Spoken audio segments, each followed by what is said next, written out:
Oke, buat Anda, para pendidik di seluruh Indonesia, pernah nggak sih merasa butuh perlindungan lebih saat bekerja? Nah, hari ini kita akan kupas tuntas sebuah peraturan baru yang dirancang khusus untuk jadi semacam perisai bagi Anda semua. Ini dia pertanyaan mendasarnya. Pertanyaan inilah yang jadi alasan utama kenapa pemerintah merasa perlu untuk mengeluarkan aturan baru.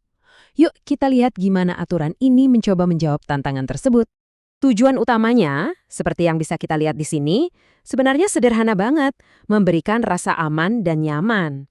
Tapi, apa sih wujud nyatanya? Gimana cara aturan ini melakukannya?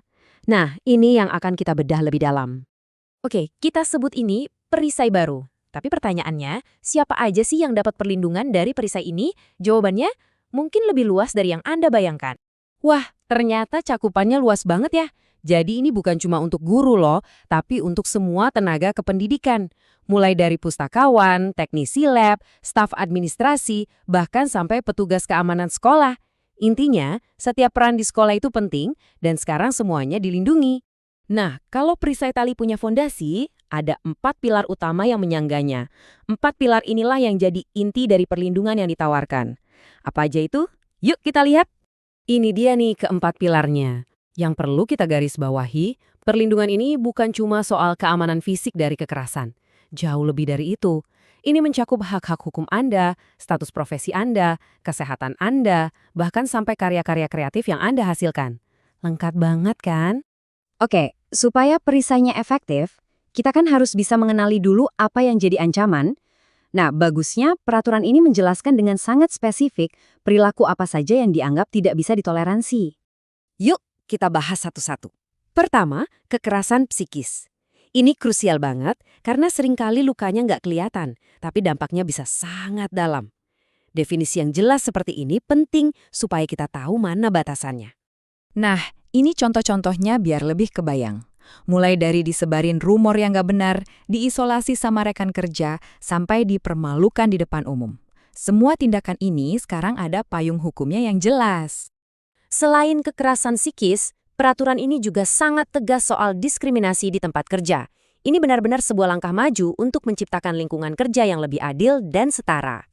Jadi intinya begini, kalau Anda merasa diperlakukan beda, entah haknya dikurangi atau peluangnya dibatasi secara nggak adil cuma karena latar belakang Anda, nah itu udah termasuk pelanggaran menurut aturan baru ini. Sekarang kita masuk ke isu yang sangat serius.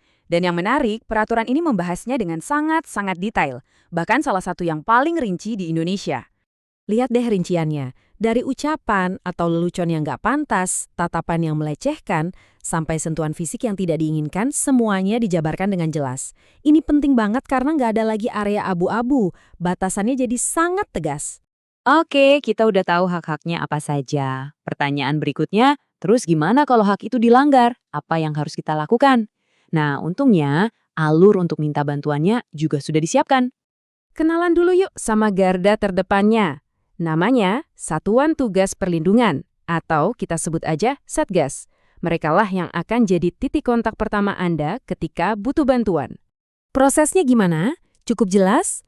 Pertama, Anda lapor secara resmi. Kedua, Satgas akan memeriksa laporan dan bukti-buktinya. Ketiga, mereka akan kasih rekomendasi solusi. Dan terakhir, harus ada tindak lanjutnya. Jadi ada alur yang pasti dari A sampai Z.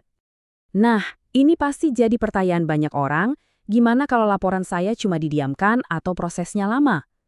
Tenang, peraturan ini sudah mengantisipasi kemungkinan itu. Ini dia jalur eskalasinya. Dan yang paling penting, perhatikan deh, ada timeline-nya, 3 hari kerja. Jadi kalau laporan Anda mandek di satu level, Anda punya hak untuk menaikkannya ke level berikutnya. Ini semacam jaminan biar kasus Anda nggak terkatung-katung. Oke, setelah kita bahas semua tadi, kita coba tarik benang merahnya ya. Jadi, apa sih arti semua ini buat Anda, para pendidik, dalam pekerjaan sehari-hari? Penting untuk diingat, ini bukan cuma sekedar tumpukan kertas peraturan baru.